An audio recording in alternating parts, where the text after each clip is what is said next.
नमस्कार, welcome back. स्वागत है आप सभी का। आज मैं वेजिटेबल बॉल्स बनाने जा रही हूँ। बहुत सारी सब्जियाँ, रोटी और चावल का आटा, मतलब काफ़ी हद तक ये बहुत ही न्यूट्रिशियस भी है और बारिश के मौसम में ऐसा हेल्दी स्नैक्स सबको पसंद भी बहुत आएगा। एक बार ज़रूर ट्राई करिएगा, बहुत ही टेस्टी बनते हैं और बहुत ही ईज़ी भी है। तो एक बार ज़रूर ट्राई करिएगा। और इसी के साथ आज मैं आपको एक कहानी सुनाने जा रही हूँ, जिसमें ये बताया गया है कि सत्कर्म करने की कितनी ज़रूरत होती है हमें, क्यों हमें सत्कर्म करने चाहिए। 2 दोस्त थे, एक था अजय और दूसरा था विजय। दोनों साथ में ही बड़े हो रहे थे। बड़े होते-होते अजय ने बहुत ही अच्छाई की राह पकड़ ली और विजय ने बुराई की राह पकड़ ली।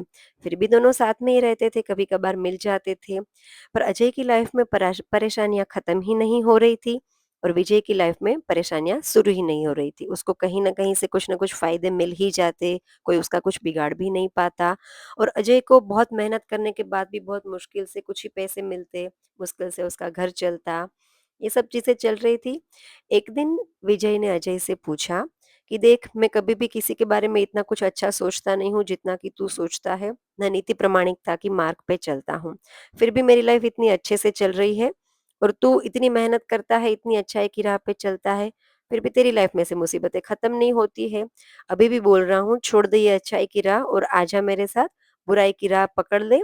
तेरे साथ भी सब मेरे जैसे ही ईज़ी और सही होने लगेगा।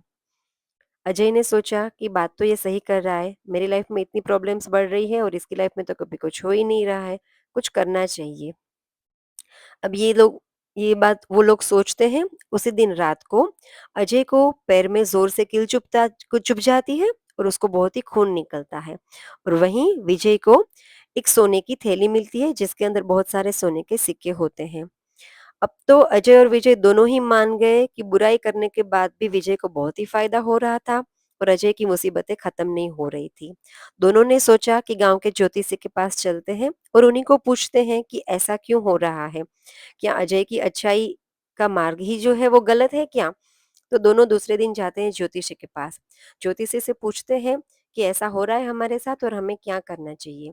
ज्योतिषी दोनों की पत्रिका देख के बताते हैं कि अजय, तुम्हारी कुंडली में ये जो किल चुभी थी वो तुम्हारी लाइफ का आखिरी कर्म था और उसका तुम्हें फल मिल गया। अब इसके बाद आगे जाके तुम्हारी लाइफ में सब सही ही होने वाला है, लेकिन तुम्हारे सत्कर्मों की वजह से तुमको जो फांसी होने वाली थी उसके बदले तुमको सिर्फ ये कील चुभ गई और तुम्हारा वो फांसी का कर्म था वो इसी में बस बदल गया।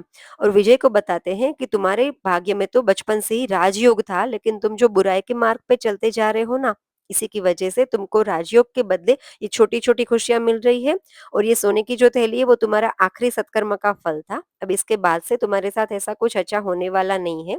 और अजय को बताया कि तुम्हारे साथ अब से कुछ बुरा होने वाला नहीं है। दोस्तों, हम जब कुछ भी अच्छा पा लेते हैं या कुछ मुसीबत से बाहर निकल जाते हैं तो कभी सोचते हैं कि कितने सारे सत्कर्म खर्च हो गए, जिससे हमारे पैसे खर्च हो जाते हैं।